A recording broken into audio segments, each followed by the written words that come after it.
Welcome into episode 10 of the Dore Report, presented by the great folks at Alaco Hardwood Flooring. If you're looking for someone trustworthy and reliable to apply new hardwood flooring, look no further than the folks at Alaco Hardwood Flooring. Jimmy Alaco and his staff is the best in town and will get your job done in a heartbeat. No matter what style you are going for, you can trust your flooring job to Alaco Hardwood Flooring. Take a walk through the woods in your home every day. Get your job started today. For more information, log on to alacohardwoodflooring.com or call 615-356-0303. And that's the voice of Alex Fisher, a production assistant here on the Dore Report. And welcome into episode 10, another episode of the Dore Report presented by the great folks at Alaco Hardwood Flooring, based in Nashville, Tennessee. Wherever you are, however you may be listening, thank you for joining us on another edition of the show. It is a beautiful Thursday afternoon. I am broadcasting live down in Naples, Florida, where it's in the high 60s right now. But we're going to actually check in with Blake Lovell momentarily. He is in Nashville. I'm sure it's a lot colder there in the Music City. On today's podcast, we will discuss Vanderbilt's win over USC, 82-78 this past Sunday night. We'll look ahead to their 4-game homestand with Blake. And folks, Thanksgiving's right around the corner. We got a Black Friday game against Kent State, and then the football team will play Tennessee next week. But first, we'll also get predictions from the Ole Miss game, and lots to get to in today's podcast. Once again, episode 10, and we will now check in with Blake Lovell from most likely a chilly Nashville. Blake, how you doing? Bill, you're doing well. It's funny, as soon as you said that, I looked outside, and it is officially snowing. So, yeah, you have the center of the thunder, I think, of the group right now. Wow. Breaking news. Even though we're down here in Naples, it is snowing in Nashville. Did not expect that midway through November, I'm sure. But nonetheless, it's instead of snowing, it's been raining threes for the Commodore basketball team recently, and they defeated USC 82-78 this past Sunday night in Los Angeles, Blake. And I know you've been keeping up with this team, obviously, with all your work with SoutheastHoops.com. You do a podcast, that I listen to. Do a great job on the website as well. But the Commodores were able to get the job done on the road. Darius Garland, 21 points, monster game from Simi Shitu, but they were both in foul trouble, which was interesting. This team found a way to fight through. How much of an impact do you think this road win over USC could have on the Commodores' RPI at the end of the year? Yeah, it's a big win. I mean, no matter what, because I think a lot of people may look at this game and say, well, USC had this player out or that player out. Benny Boatwright, we talked about a lot. We didn't know if he was going to play. He didn't play. But this is still a very talented USC team. I think by the season's end, they're going to be one of those teams that's right there, feeling like they have a chance to do some damage in the Pac-12. So it's a great win. And I think it probably just goes beyond the numbers, too. It's kind of more of a, look, this is a young team. And this is a young team that we thought it's probably going to take a little while to get everything clicking. And I think just to go out there, get that kind of win in the second game of the season, that's very impressive to me, because we still know there's going to be some things that have to be worked on, but to win that kind of game going across the country against what is, even without a few key players, still a very solid and very talented USC team, that says a lot about Vanderbilt right now, I think. Blake Lovell is our guest here on the Dore Report. You can find his work on SoutheastHoops.com. Great college basketball writer in the Nashville area. And Blake, I get this question a lot from many Vanderbilt fans. What's the ceiling for this team? I mean, do you think they could make it to a Sweet 16 this year with the talent they have? I certainly think they can, but I do think it's a matter of the physical play in the SEC later in the season. Can they survive that? And then, you got to play in the SEC tournament. So I think the physicality aspect of this season is what this team is going to have to overcome in order to possibly make a run in March. Do you agree? Yeah, you said it. I think that's kind of what we're going to see, because we know kind of what to expect in the non-conference portion of the schedule. There's going to be some interesting games on there, like the one at USC. I'd even put, an upcoming game in there against Liberty, who's a very good team, returns a lot of good players.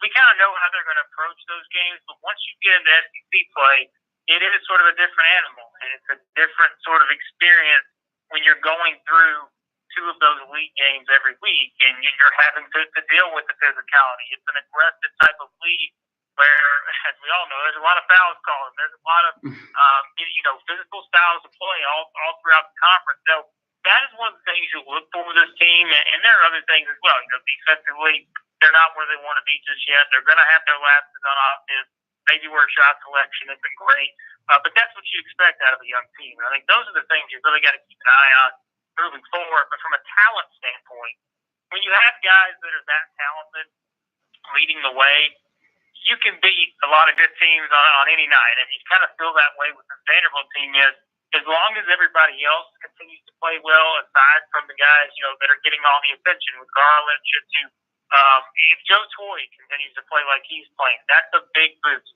So if Matt Ryan can make shots on a consistent basis, if you can get quality minutes out of a guy like Cleavon Brown coming off the bench, that kind of gives you that overall dynamic you need to make a run once you get to the NCAA tournament.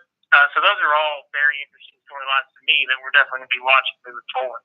Speaking of talented guys, the Commodores have an interesting case study actually currently sitting on the bench. His name is Matthew Moyer, transfer from Syracuse. He played last year with Syracuse, but an eligibility waiver from the NCAA is possible that I don't think many Vanderbilt fans are aware of. Blake, can you just sort of update the Vanderbilt fans on what's currently going on with Matthew Moyer? I'm sure, obviously, there hasn't been any public release on it, but he did tweet something last night saying "just wait," which there's a couple of different references that he could have been talking about. But is there any sort of I guess discussion that we could start on Matthew Moyer maybe possibly playing this year?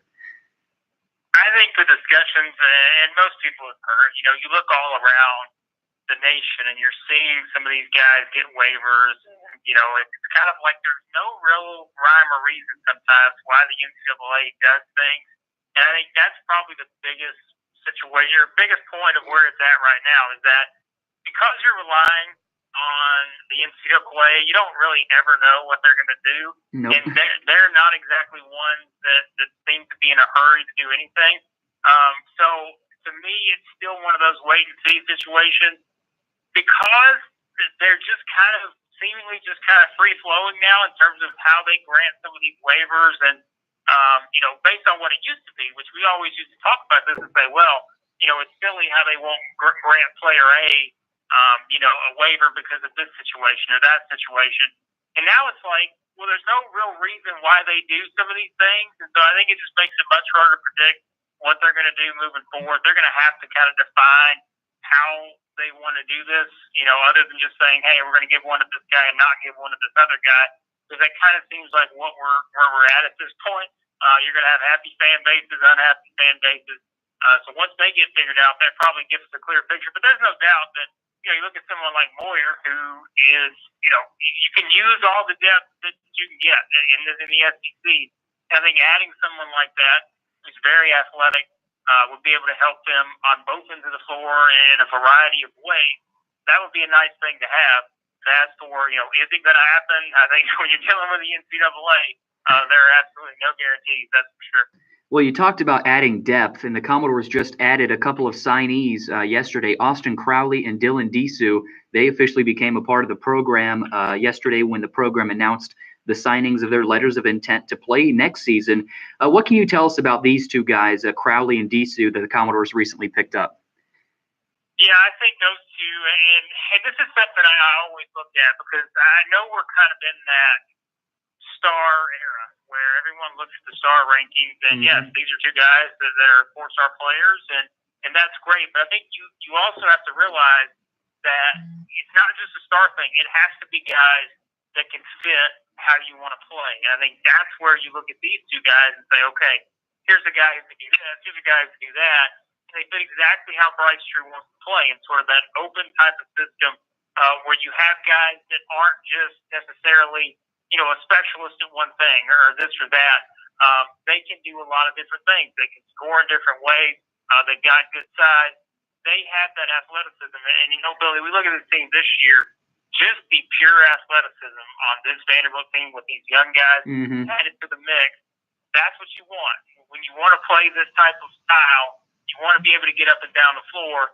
You want to have guys that can do that. And I think that's going to be a big benefit in adding these guys to, the guys you're going to be bringing back next year, which, as we know, that could kind of depend on how the year goes for guys like Garland and Chitu. So. I want to get back into the discussion of this year's team because there's still a lot to look forward to, a lot of season left to play. They've got a 4-game homestand coming up. They will take on Kent State on Friday. They'll play Alcorn State this Friday, and then Liberty Monday night, and then Savannah State on the 27th. So you got 4 games there that the Commodores should win, and then they'll be 6-0 heading into a few tough non-conference games. Obviously with this homestand coming up, what do you think this team can improve upon, and then what do you think they can build on before the SEC slate starts?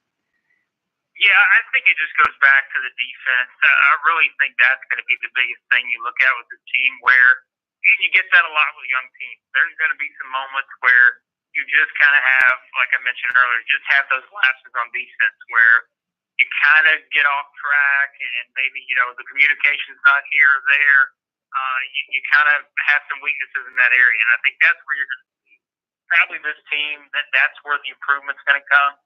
Because offensively, aside from you're still going to have situations where maybe you don't take the greatest shot, maybe you have guys try to do too much. But I still think that it's probably going to all be about defense. And what happens, let's say if Assimi Shitsu and Cleavon Brown, if they both get in foul trouble in the same game, then you have to be able to go to a guy like Yanni Wetzel and play more minutes than he has thus far. And so that's probably the biggest thing I watch for in this stretch here, because like I said earlier, I'm telling you, Liberty is a pretty good basketball team, and they play the Virginia style of basketball where Richie McKay, their head coach, comes over as an assistant. He used to be an assistant under Tony Bennett of Virginia. They play that defense. They're going to slow the game down. You turn that around and you play Savannah State, who plays literally the fastest pace of anyone in college basketball. They get up and down the floor. They'll probably shoot 53s in the game. So I think seeing these variety of styles, that's going to help Vanderbilt improve in a lot of different areas. I think that's probably why Bryce Drew and company scheduled these games, because you get to see teams that play a different style, and that kind of helps you work on some of those weaknesses and get you ready for conference play. And Blake, I want to talk about a guy that I was expecting a lot from coming into this season, Yanni Wetzel. He only played 7 minutes against USC. Really haven't seen a whole lot from him this year. In my opinion, I think it's just a matter of him adjusting to the speed of the game at the Division I level, because he sat out all the entire season last year. He practiced with the team, but was not able to play in games because of the transfer rule.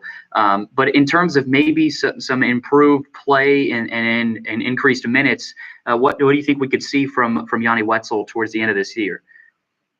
Yeah, and you said it. I think the biggest thing is that, and you see this a lot with big guys. We've seen it with every guy in the SEC, and you can't make a complete comparison, but even go over to a team like Auburn, where we've seen someone like Austin Wiley, who he had to sit out last year. But you think about when he first came in, he was a good player, but he was still adjusting to the speed of the game. And so you're still talking about a 6'10", 6'11" guy who you still have to be able to kind of be able to go through that adjustment period. And it's always going to be there for most of the guys. Unless you look at a guy that are just pure athletes like a Shitsu, somebody like that, that's able to adjust a little quicker. But I do think Wetzel's going to be a guy that we look at, and like I said, if there's a game where, let's say, Shitsu, Cleavon Brown both get in foul trouble, you've got to be able to turn to someone like that to give you quality minutes probably. You can play ball, sure, but you still want to feel like you can get something out of them. And I think it's probably too early to completely know exactly what Wetzel's role is going to be, maybe a month or two down the line. But it's definitely still one of those situations where he's a talented player. I think they just want to see how he fits into how they play. And when you look at things right now, the way they're getting up and down the floor, you want to be able to see him mesh well with everybody, have that chemistry. And so maybe they're just trying out some things and seeing how he's going to fit, like I said, into that rotation once we get, a couple months into the season. And Blake, you've mentioned the defensive concerns for this team, and I think coming into this year, we knew there would be some defensive issues early on, but it's just a matter of how much they improve on them. How do you think the Commodores will match up with the more physical SEC teams with really imposing post presences? I mean, Vanderbilt's going to have to face Tennessee twice with Grant Williams and Admiral Schofield. They'll have to play Kentucky with Reed Travis, LSU with Naz Reid. I mean, the SEC is a physical league, and the Commodores are going to have to find a way to match up with these guys. How do you think they'll be able to do it this year? Yeah, and that's a big question mark to me, because we don't know exactly kind of how teams adjust sometimes, especially a young team. When you play, and I think this really defines the SEC, and it has for the past couple of years. You've just got teams that are tough. They play hard-nosed type of defense. Look at a team like Florida. We've seen how they play those past years. We know about South Carolina. Even if South Carolina's not a great offensive team, they're still going to the battle. They're going to bruise you on defense, and that's the way it is all around the league. And you mentioned the different types of players they're going to see, and I think toughness kind of defines all of them. Look at a team like Mississippi State.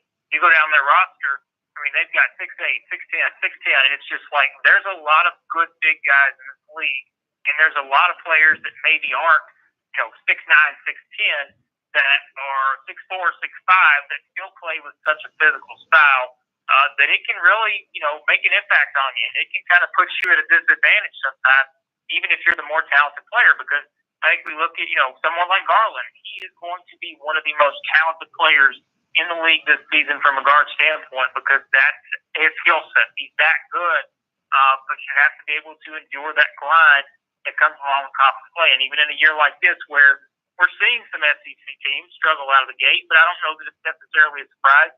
We knew some of these teams were kind of a work in progress, but there's still, once everybody gets to conference play, you feel like most teams are going to feel like they've worked out some of those weaknesses. They've made the tweaks they've needed to feel like they have a really good chance to be successful. And that's where you look at a team like Vanderbilt, you see how far they come throughout this non-conference schedule and how they're able to handle that pressure, like you said, and that physicality once we start league play. Yeah, I agree. That's certainly going to be something to watch towards the end of this season for the Commodores, and then all the way into March if they're able to make a run. Another thing to look forward to at the end of the season for the Commodores is whether or not Darius Garland and/or Simi Shittu could return. I think it depends on the way this season goes. Obviously, if one or two of them gets injured, they might want to come back to maybe preserve some of their draft stock. But I mean, as you look at these two guys, they're interesting studies. Do you think one or both of them could possibly come back next year? I think probably the best chance you look at is probably get one. I don't think both would come back. But it does, really. It's probably too early to know for sure kind of how this entire season is going to go because I'm always hesitant because, we've had times in the past where you look at certain teams around the country, you look at certain players around the country, read into maybe too much of 3 or 4 games into the season. And it's hard to completely know how a player is going to develop throughout the year. But, I mean, let's be honest, too. There's no doubt that Garland and Shittu are on another level talent-wise. I mean, we've seen a lot of good players come through Nashville over the years, and this isn't to knock any of those guys, but you just talk about pure talent and what these guys coming into college we knew kind of felt like they were going to be. There's no doubt that they've got what it takes to be impact players, not just at the college level, but also in the NBA. So seeing how the season progresses is probably going to decide a lot of that. But if they kind of play how we think they're going to play this year, there's going to be a lot of NBA teams that are kind of salivating next year and wanting those guys to come into the draft and go ahead and get to the pros. There's no doubt. Oh, no doubt about it. It's certainly going to be interesting to see, their draft status and whether or not their stock rises or decreases. But Blake, one more question here before I let you go. I want to get a prediction here for the Ole Miss game. Obviously, Ole Miss coming into Nashville to play the Commodores. Vanderbilt needs 2 wins to get to bowl eligibility. I've got Vanderbilt hanging on to beat the Rebels. What's your pick in this one, Vanderbilt or Ole Miss? I'm telling you, man, you talk about 2 teams who have been snake betting at times, not just this year, but seemingly over the past several years. And I know Vanderbilt fans have seen a lot of those types of games, like the one that happened last week against Missouri. But it's tough because you have 2 teams that we know are capable of playing really well, but we also know that they're also just as capable of coming out and struggling. But I think you have to probably go with Vanderbilt at home just because they're able to bounce back. I think you're going to see that toughness that you want to see. But again, boy, after a crushing loss, just losing the game the way they did, it's hard to trust both teams, I guess, right now. But I'll lean back on the Commodores, even though Ole Miss, as we know, boy, they've got a really talented wide receiver group there, and it should at least be a fun game. You feel like it should probably be a high-scoring game, so hopefully it delivers on that. I'm pretty sure it will. And once again, Vanderbilt and Ole Miss, 7:30 Eastern time at Vanderbilt Stadium. Blake's, thank you as always for joining the podcast, and we'll be getting you on here soon as the basketball season rolls along. But again, good luck with your coverage on SoutheastHoops.com, and thanks for checking in. Enjoyed it, Billy. Thanks as always. Yep, thanks, Blake. That was Blake Lovell. You can follow his work on SoutheastHoops.com. He does a tremendous job covering SEC basketball. He's based there in Nashville, and he reports that it is snowing in Nashville currently. And that's insane to me because I'm broadcasting down here in Naples, and it is currently 75 degrees. So I'm down here in the 75-degree weather, but I'll be heading up to Nashville shortly for the Thanksgiving break. But yeah, right now let's continue the podcast. We've got a lot more to talk about. Vanderbilt basketball, obviously, we mentioned with Blake Lovell, they defeated USC 82-78. Darius Garland and Simi Shittu led the way. Garland 21 points. Shittu had 14 points and 15 rebounds. Joe Toy 16 points, 9 rebounds, and Aaron Neesmith 10 points, the other freshman 4-star. But I mean, I can't believe the team was able to pull that one off. I was kind of in shock after the game. It was a great showing, and the team they showed a lot of toughness and resiliency, even for a young team. Garland, his layup to extend the lead to 75-71 with just over a minute left, that was the icing on the cake for me. That was the moment where I realized, all right, this game's over. Garland just wrapped it up, and that's the type of player he's going to be this year. He struggled a little bit in the first half with turnovers. Him and Shittu both were in foul trouble in the second half, but the Commodores as a team were able to fight through and get a really, really good win on the road against USC. They did not play with Boatwright, as Blake Lovell said, but again, always a good job by the Commodores to get a win on the road in Los Angeles. Thanksgiving is right around the corner, and the Black Friday game is obviously the day after Thanksgiving. The Commodores will play Kent State. Hopefully, I will be in town to watch that one at Memorial Gym. Still haven't gotten to see this team live. I will before this season's over. And then Thanksgiving weekend football. You got the Commodores and the Vols next week. Rivalry week in college football. Can't wait to see Tennessee play in Nashville. But getting back to college basketball, Vanderbilt hoops. Let's go through a little bit of the team's minutes. A minutes rundown. Darius Garland played 36 minutes. Saban Lee and Joe Toy each played 31 minutes. Simi Shittu and Matt Ryan each played 26 minutes. So Garland, Lee, Toy, Shittu, and Ryan, those are the 5 starters. And then the bench players, Aaron Neesmith played 21 minutes. Cleavon Brown, 8 minutes. Yanni Wetzel, 7 minutes. We talked about his production. And then Maxwell Evans, a guy who I thought would play a little bit more than he is right now, only played 4 minutes for the team. So those are the minutes rundown.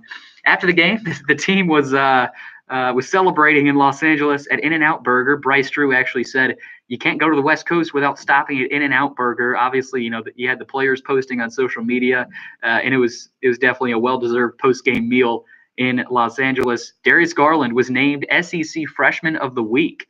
Garland is Vanderbilt's first Freshman of the Week honoree since Riley LaChance earned the award in 2015. You could see an honoree there for Simi Shittu later on in the year if he keeps putting up those monster games. I mean, you could have given it to Shittu.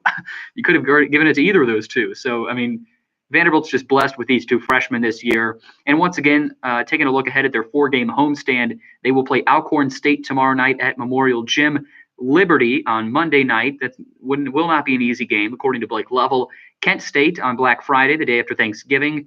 Hopefully I'll be at both the Liberty and Kent State games at Memorial Gym. And then Savannah State on the 27th, later in November. So again, a variety of styles here coming up for the Vanderbilt men's basketball team. We talked about the likelihood of possibly seeing Matthew Moyer in action. He tweeted late last night saying, "Ooh, just wait." That was his tweet. And then 4 to 5 minutes after he deleted it, he had a couple of emojis at the end of that tweet as well.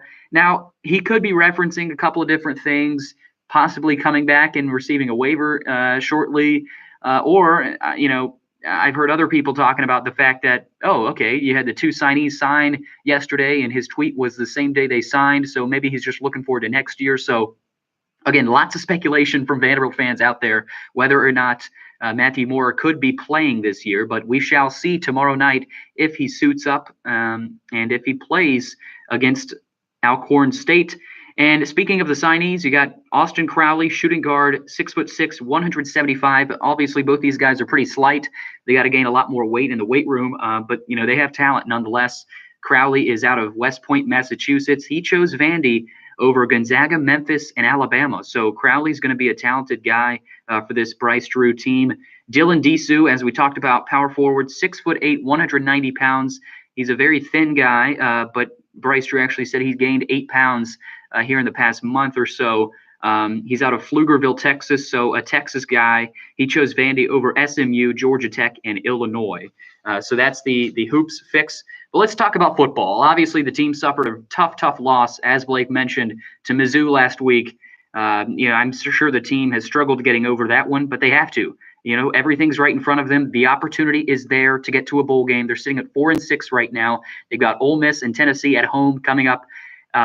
This is do or die time for the Commodores. This is a do or die game against Ole Miss. You must win these last two games, and I think they can. I think they do. I think they win both these last two games, get to 6-6, and then play in a bowl game, maybe the Belk Bowl, maybe the Liberty Bowl, maybe the Music City Bowl, maybe the Birmingham Bowl again. But let's just get to a bowl game here. But we gotta think about one game at a time.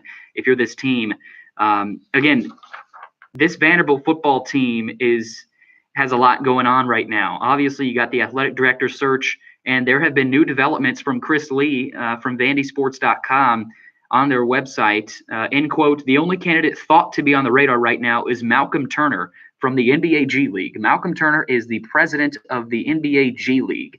Yes, he is an option, and he's currently the leader in the clubhouse for Vanderbilt's athletic director opening. Boo Corrigan from Army is no longer involved in the search. And Dan Wolken actually tweeted about Malcolm Turner, interestingly enough, with a recent tweet. Last week, Boo Corrigan pulled his name out of the list, and Chris Lee has been doing a great job with this story. So apparently, Malcolm Turner, the G League president, is the leader in the clubhouse for the next athletic director. Speaking of Twitter, Nick Zeppos tweeted an encouraging message to Derek Mason and the football team heading into their game against Ole Miss Saturday night. He said, end quote, on Twitter, big game against Ole Miss this weekend. We are incredibly proud of all the hard work, grit, and accomplishments of our amazing student athletes under the leadership of Derek Mason. He concluded by saying, the future is bright. I'm not sure what type of message that's supposed to convey to Vanderbilt fans, but after reading that, I got the reaction. I sort of thought to myself, wow. I guess Zeppos is not worried about firing Coach Mason anytime soon.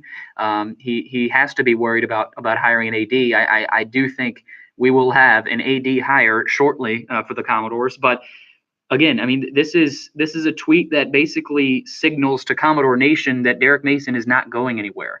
He's been here 5 years. This is, even though he has a very, very weak SEC record, looks like everything at Vanderbilt, everything takes longer at Vanderbilt. That's what, especially with football. In the football offices, everything takes longer, and it's not going to be easy to just get rid of Derek Mason like this. If he loses these last two games, you got to think about firing him. You have to. There's no other option. You can't go 4-8 this year with the most talent you've ever had at Vanderbilt. You just can't do that. So again, Vanderbilt will play Ole Miss this weekend, and then Tennessee to close out the season, and then hopefully play in a bowl game. Vanderbilt, speaking of uniforms, they'll be sporting salute to service helmet decals on their helmets this Saturday against Ole Miss. Each player will represent a veteran, and the veteran's last name will be on the player's jersey. They will wear black jerseys, black pants, and white helmets with you got the anchor design on the back, an American flag decal that looks really cool. Saw a lot of pictures on Twitter. Looks amazing. Can't wait to see what that looks like on TV Saturday night, 7:30 Eastern. Ole Miss and Vanderbilt. Ole Miss is coming off a 38-24 loss at Texas A&M. The Rebs are going to be fighting. They're not going to come in here. They're not going down without a fight. Matt Luke is going to come in here ready to play, and Derek Mason is going to have his guys ready. He said he wouldn't be surprised if you saw Keyshawn Vaughn with 30 carries at the least. I think you have to feed Keyshawn Vaughn if you want to win this game. Kalijah Lipscomb has to step up for once. He has not played well the last few weeks. Jared Pinkney is going to have to keep playing well. Offensive line must play well. They just got to play well as a whole. If they play well, they'll win this game against Ole Miss. I say easily. Once again, no Charles Wright on the depth chart. He's still out with most likely a leg injury, hamstring injury. many people have been talking about. But yes, no Charles Wright on the defensive side. But lastly, here to close out the podcast, I'm going to give you my predictions for this Ole Miss game. I've got the Commodores beating Ole Miss 38-27. Kyle Shermer with a big day through the air. I think Lipscomb finally steps up. Chris Pierce has a touchdown. I think Chris Pierce has a touchdown to seal it late in the game. Keyshawn Vaughn runs wild with over 30 carries. Blasingame has a touchdown. So I think it's going to be a great offensive effort for the Commodores. And I say they get the win over Ole Miss 38-27. And that does it here for episode 10 of the Dore Report. Really, really solid episode here this afternoon on a Thursday here in 75-degree weather in Naples. I'll be heading up to Nashville soon, but I'm going to enjoy the hot air, the warm weather while I can. For myself, Billy Derrick, and my guest co-host on today's podcast, Blake Lovell, you've been listening to episode 10 of the Dore Report, presented by Alaco Hardwood Flooring.